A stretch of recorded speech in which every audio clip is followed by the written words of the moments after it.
I first of all want to say thanks to the Wheel for the invitation to speak today at this conference. It's a subject that many people know is very close to my heart, and so I was very glad to get an opportunity to address the issue in this context. Now, we're talking within the context of a situation where the OECD has in fact produced a study of Ireland's public sector no later than as recently as 2008. We'll be talking, or there will be a lot of discussion about this later.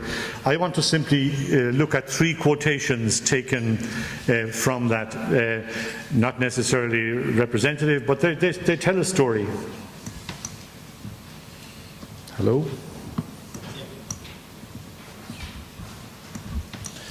This isn't working, guys. I got it. Okay, it's working now. The first one is, I would be asking a question like, how well have public services done up to 2008? And the OECD study says the Irish, and interesting now in 2011 to look at these quotes, the Irish public service has played a central role in ensuring that the right economic, regulatory, educational and social conditions are in place to facilitate growth and development. I wonder.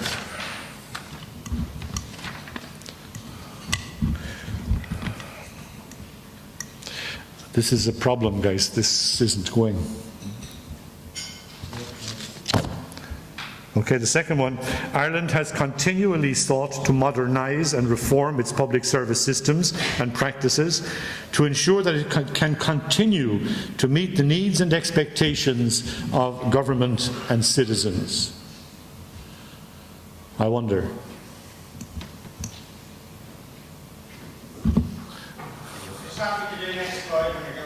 Okay, I'll tell you each time, okay. So the third one there, and the final quote. Many experience delays in response times or lack of response from the public service, and they regularly see anecdotal evidence, usually through media reports, of service breakdowns and failures. Health, education, transportation and justice services make headlines daily. So that was interesting. That was in there as well, but it's and I think people can empathise more with that one. I'm not going to comment on those. I'm going to move on with that, but just pointing out that that was where the OECD saw Ireland's public services no later than 3 years ago. Next. What I want to take a look at, next slide, please. What I want to take a look at is Ireland's context today. A few facts, if you like, about where Ireland is today. And this particular slide, I hope you can read it in the handouts that you have. It just picks and it chooses a number, a relative random choices. Employment, for example, is down 13%, back to where we were in 2004. GDP is down 12% to where we were in 2005. GNP down to where we were in 2004. Interesting, gross national disposable income per head is down 19% to where we were in 1999, which is the biggest drop there. And household net worth, assets and liabilities, down 23%. The only thing that's up is exports. Other things that are down there, consumer spending down to 2006 levels, domestic demand down to 2003, and government revenue down to 2005 levels. Now, these are some of the things that the Minister was referring to in terms of the context of which we find ourselves and in the context within which the delivery of public services today is situated. Next slide. Now, a few other things. The percentage of population below the various relative income poverty lines, the numbers are there between 1994 and 2009. And what we see is, in 1994 we had 15.6% of our population with incomes below the poverty line, and that had simply gone to 14.1% in 2009, having peaked at 21.9% in 2001. And that peak is interesting because that was at the height of when we were doing very, very well, and before we had fallen into the false economic development that came in the first decade of this, or the years between 2002 and 2008. So we had a situation that, despite the fact we had tremendous growth and development and so on, we had very high poverty. Now, in case, next slide, just in case people think that poor people are doing okay, Take a look at what we're talking about here. The poverty line for an unemployed person is €222 a week. The welfare rate is 188. So therefore, for a single person who's unemployed, €34 a week is below the poverty line is the welfare rate. If you go to a household of 4, the shortfall is €78 a week below the poverty line. So this includes a reduction in welfare rates of 12% over the last couple of budgets. So you have a very, very difficult situation. The only people who did not have their welfare cuts were older people, but the rest, which is the vast majority, saw very serious cuts and find themselves in these kinds of situations. Part of the reason that we were given was that, Ireland didn't have the kind of income take or shouldn't put itself into the space of collecting the kind of tax that would be required to pay those kinds of income, welfare rates and other things as well. So let's take a look at the facts. Can we have the next slide, please? This is a table that simply shows, it's taken from the OECD, or sorry, from Eurostat, and it shows where we were in 2008.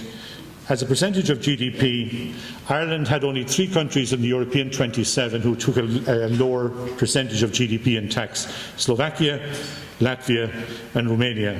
Our other companions who took a higher percentage just above us were Lithuania, Estonia and Greece. Question, is that where we want to pitch ourselves? Is that where we want to put ourselves? That's where we were. Now, there are aberrations in the last couple of years, I accept that fully.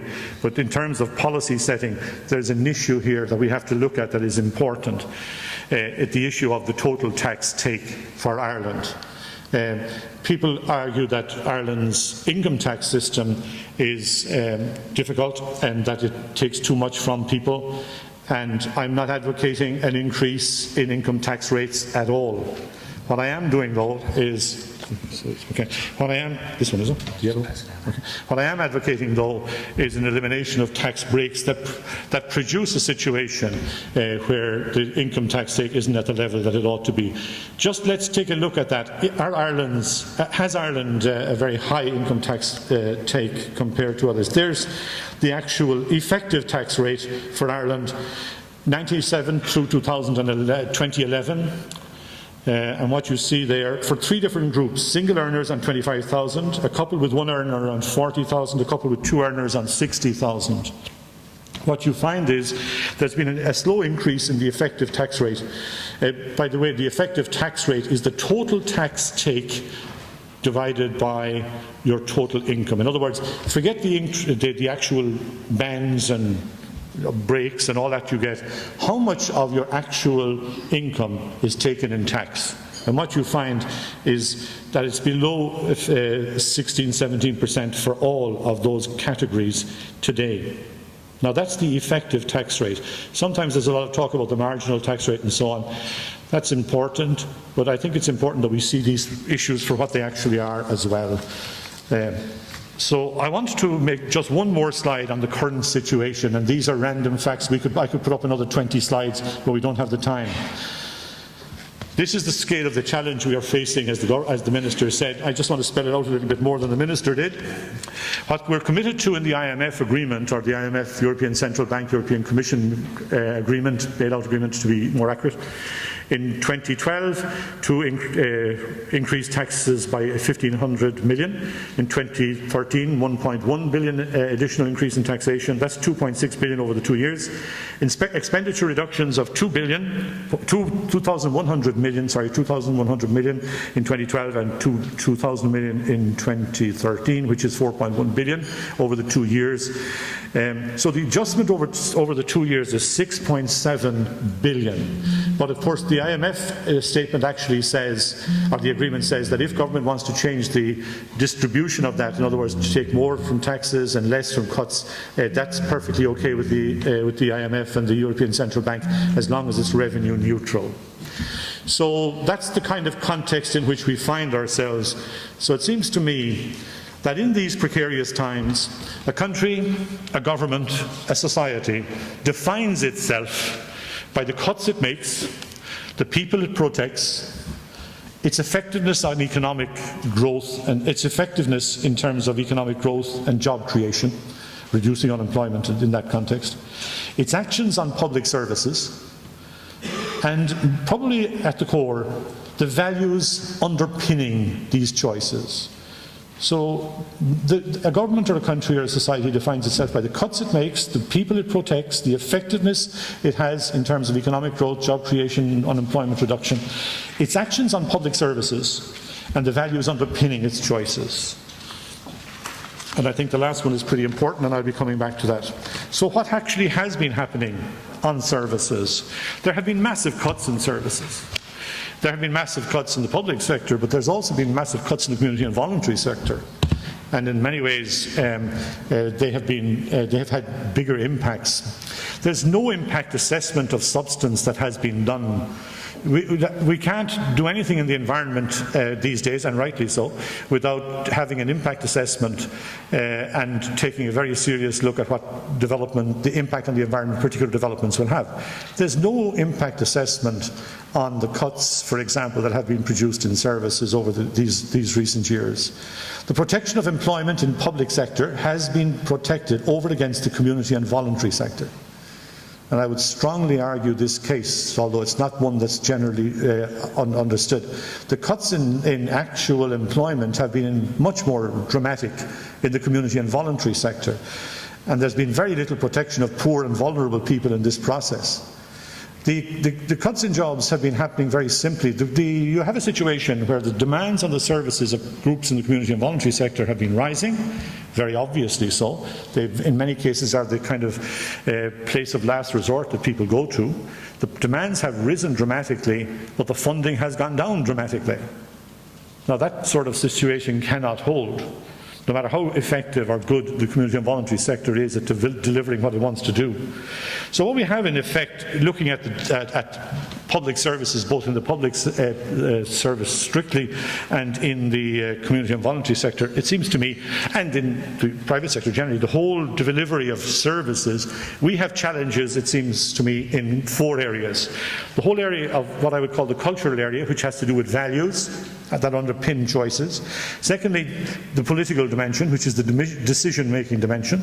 The economic area is the third one, which involves the issue of resources. And finally, the social area, which basically looks at the whole area and deals with the whole area of relationships. I want to take a look at each of these 4 in one slide each right now. There's a lot of things I could say. I have to try and summarize given the time. And what I would be saying is, in terms of the cultural challenges, this is a question of values. It's a question of the institution's values, but it's also a question of the individual's values. And I think both of these are critically important, and we should not be focusing on one without the other. Both need to be focused on. Some key values I would identify: the common good, protecting poor and vulnerable people, and every person's right to have what is required to live life with dignity, seem to me to be cultural values, or key values for our society. If you were to discuss that particular issue of what's involved in everybody's right to what is required to live life with dignity, I think, and Social Justice Ireland has argued this for many years, there are 7 basic rights that are fundamental to people who are socially excluded and are living in poverty. And these should be acknowledged and recognised. And these are the rights to the following: to sufficient income to live life with dignity, to meaningful work, to appropriate accommodation, the right to relevant education, to essential healthcare, to real participation, and to cultural respect, no matter how much of a minority one's culture actually is. I think we have a long way to go before we get to a point where our services are delivering on those 7 basic social, economic and cultural rights. The political challenges, this is a question of decision making. There are issues in the wider international context in terms, for example, of the bailout agreement and adjustments that may be made, and I believe ought to be made in that context, and that's one issue. But there's also questions about decision making in the national context, and not just that, but there's also decisions between service providers and among service providers, whether they are in the public sector, the private sector, or the community and voluntary sector, and the various combinations that are there. And it seems to me that we have key decisions, for example, on really sharing responsibilities fairly. It is nonsensical to expect the state to deliver everything. It is equally nonsensical to expect the market to deliver everything. We need balances, and we need shared responsibility, and we need that sharing to be fair. And it will not be fair if one sector of the community, which is weak and poor, is the one that is taking a bigger hit proportionately than others. And certainly I would say at this moment that the community, those who are poor and vulnerable and so on, are at the very edge of what is possible to even survive, because of the scale of the hits they have taken from their very meagre resources, while many others with much greater resources have had a lot taken away, but they still have a lot kept for them and have a lot maintained. I would welcome in this context the Minister's approach to inviting local groups to take a greater share of responsibility in his proposal this morning. I would see that as a step in the right direction. Obviously there are resource issues involved, but no doubt they will come to discuss that. But sharing responsibility and being involved and involving local groups is a very good way of proceeding here. I don't want to miss the final statement in that. In the political challenge, there needs to be a focus on outcomes. For years in Ireland, we are making promises and commitments and this, that and the other. We saw it again in the Dáil last night. The kinds of stuff, look, we need to get beyond all that. We need to have a much stronger focus on outcomes and on evaluating whether or not outcomes are achieved and how or why they are or they are not achieved. And that evaluation culture needs to be strong. Moving on to the economic challenges, this is a question of resources. It's very important to realise that Ireland is not a poor country. The small, the local, the community and voluntary, however, in this current situation, are being dispossessed by the state. We are looking at a situation where resources are being taken from poor people, from vulnerable people, and they are being moved to ensure that gambling bankers at the extreme and many others have money restored and paid back, money that they gambled and lost. There is something profoundly immoral about that. And it seems to me that it's an issue not just for the Irish government, it's an issue for the major institutions involved in all of this. The process is a process of dispossession of poor people and of vulnerable people, and simply cannot be acceptable. And as I said already, in this context, as the demands have been rising, the resourcing for the community and voluntary sector has been falling. Social challenges were the final area. This is about relationships. The infrastructure that supports service delivery is being eroded. Genuine efforts at providing integrated services are not being supported. Communities are not being helped to support themselves. For a very short case study, one that is well known to the community and voluntary pillar, because this is an issue we have fought for more than a decade, the issue of primary care teams. At a cultural level, the values level, primary care teams are the cornerstone of any new viable healthcare model. And that is accepted in theory by several governments. But in practice, it has been resisted. At a political level, there has been verbal support, but there has been huge struggle to deliver. And this struggle has gone on for over a decade, as there has been systematic resistance within the public sector to moving in this direction. And as I say, the community and voluntary pillar, and our organisation in particular, because we were the ones who were driving it, but the pillar, very supportive of it and arguing for it, will show you chapter and verse what has happened over the past 10 years, where a very simple proposal to pilot even things in this area was being systematically undermined in the public sector. And then, if you doubt me, look at the I'm in the wrong one here now. Yes, that's correct. Resources allocated but reallocated. What we found after when we were looking at it was actually resources were being allocated each year in the budget by the Department of Health for the primary care teams, and then several months into the year, hospitals would have said, the medical dimension, the acute hospitals in particular, would have spent way beyond what they were supposed to spend. And what happens? The money gets taken from the primary care teams, authorised by the Department of Finance and the Department of Health, and put back into the medical dimension to fund overspending by the medics. And in a situation, therefore, you had resources allocated but reallocated, and huge resistance also, this is the social dimension, to local involvement. And that resistance coming from medical people, but also from public servants and a number of others. They don't want to see genuine local involvement in primary care teams in many cases, despite the rhetoric, despite the talk. That's a simple, small case study. I could could give you many more. There are changes needed in public services at all of these levels: cultural, political, economic and social. Challenges on governance, just a small comment, I couldn't let it pass without it. There are challenges about how to balance competing concerns, how to conduct debates over guiding values and objectives, debates we actually don't have and should have. And that, I mean debates, not sort of shouting matches across picket lines or whatever, real debate. We need to, another challenge is on what institutions, accountability structures and formal and informal networks best promote services. I think we need radical rethinking of this. Lots of ideas there. We need to get involved in this. We also need to recognise there's no one-size-fits-all solution to this. And finally, in terms of governance, we need to get a new focus, a real good focus on outcomes. So, in terms of where we are, in terms of generating better services, we have a situation where there are many options, but all very difficult. The balance between tax and cuts is key in overall terms.